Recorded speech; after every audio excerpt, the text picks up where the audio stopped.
statewide ticket, and we're getting ready to kick off our statewide victory effort now, which will be an integrated campaign working to elect everybody from the statewide constitutional officers down at the county council level. And for the first time now, we have certified a joint ticket, governor and lieutenant governor, which after November will give us the first Republican female lieutenant governor in South Carolina, Pamela Evette, and I give you our current and future governor, Henry McMaster. Thank you, thank Yes, you. sir. Thank you all for being here. This is a historic day for South Carolina. This has been a long time coming. This discussion of having the governor and lieutenant governor run as a team has been a goal of the political parties and as well as the citizens for a long time.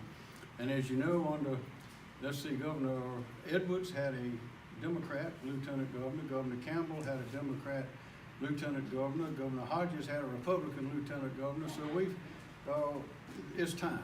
And what this will ensure, not only will we have the Republican governor and lieutenant governor working together, but they'll actually run as a team, and we intend to work as a team, a full team for all the people of South Carolina. So this is it's a great day, and we're looking very forward to running, meeting the people of South Carolina over and over again all over the state and winning this election, and then going into high gear for the people of our state. Yes. Right? That's so true. I couldn't say it better myself. This is a great day. I'm just so honored to be here, and I would be so honored to be the first Republican woman lieutenant governor here in the great state of South Carolina. So I look forward to going around the state again, just like we did in the primary, having all Republicans come together and get excited about November 6th and get out to vote. We're very excited. Absolutely.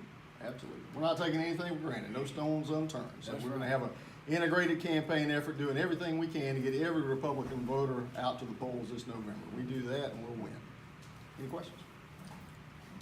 Do you think with what's going on in Washington, D.C., that'll trickle down to what's happening here in South Carolina? I think what's trickling down is the economy is booming. More people are working than ever before. Right. More people are working in South Carolina than ever before. Just since I've been in office, I've announced, I think, close to $7 billion in new investment and over 22,000 new jobs. And when people are working, when people are happy with their work, everything gets better. Law enforcement gets better, domestic violence goes down, education gets better, everything gets better. So there's good news coming out of the tax cuts and other things that President Trump has done. And it is, we are a part of that here in South Carolina. We want to cut taxes, get rid of regulations. Pamela Evette is an expert in that. She and her husband having run a business and help other people run theirs, and having to face regulations and taxes for years. That's how they work. So we are, yes, things are getting better. They're looking up, and we will keep it going. Would you like to respond to that, Ms. Evette? No, I agree 100% with the governor. I think what's happening in Washington, there's been a lot of positive effect here in South Carolina. More people are working. As we traveled through the primary, people were excited. They were excited that industry was coming in and that they had good paying jobs, and technical schools were excited about the influx of people coming into technical schools to fill those positions. So it's a great day. It's a good day here in South Carolina. Republican voters were excited. I mean, in the 2016 election, we had upwards of 150,000 new first-time voters in the 2016 election because they were excited about President Trump's agenda and what he was going to do. And he's been delivering on those promises, and we look to just work to remind folks of everything we've been able to accomplish in the last 2 years right on up to November. Your Democratic opponent, James Smith, he said on the campaign trail that he believes he can win over some moderate Republicans, and has talked about how he wants to be a governor for all South Carolinians. His running mate, Manny Powers-Norell, is a Democrat who's won in a district that's pretty conservative.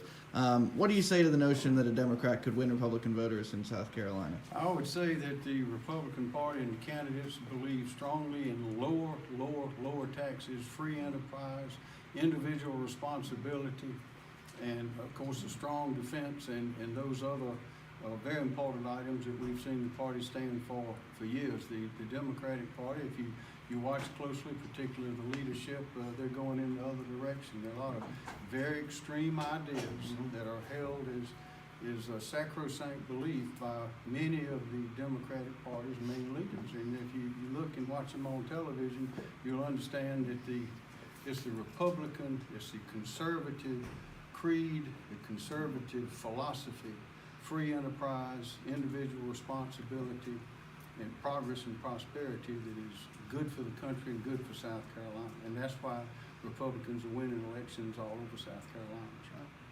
Yeah, I think keeping taxes low is a big deal. You know, North Carolina is lowering their tax base, Georgia is lowering their tax base.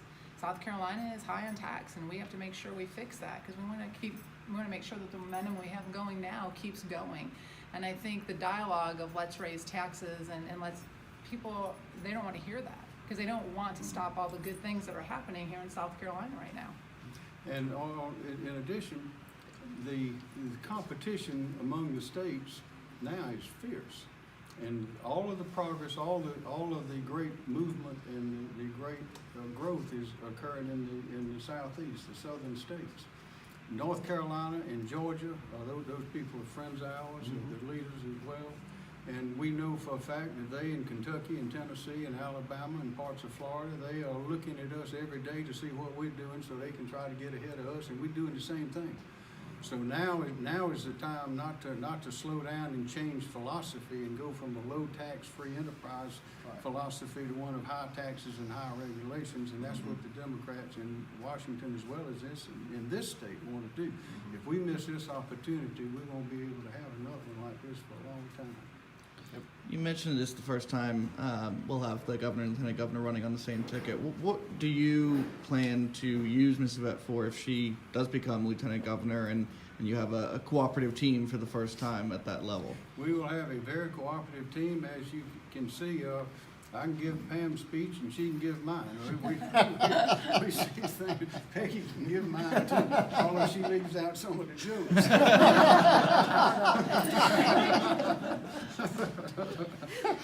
We'll be full partners. That's the idea behind this, and what the challenges and opportunities that we have and the successes will be handled by us jointly for the people of the state. And it's very exciting for me also, because after running a business, we run a large national business. The governor's promise to me when we talked was, I want you to be impactful. Wherever you can help the people of South Carolina, that's what I want you to do. And so that was very exciting for me. So us being a team, I think it's going to be great for the people of South Carolina, because the governor's office just had has one more person now to make sure that things are operating they need to be, the way they need to be, and that I can reach people that he can't. So it's going to be a great team, and I'm very excited. Do you see her taking the lead on any specific policy issues, or will she be involved in everything? I see her taking the lead with me on every issue facing the state. Any other questions? Any more answers? Okay, thank you.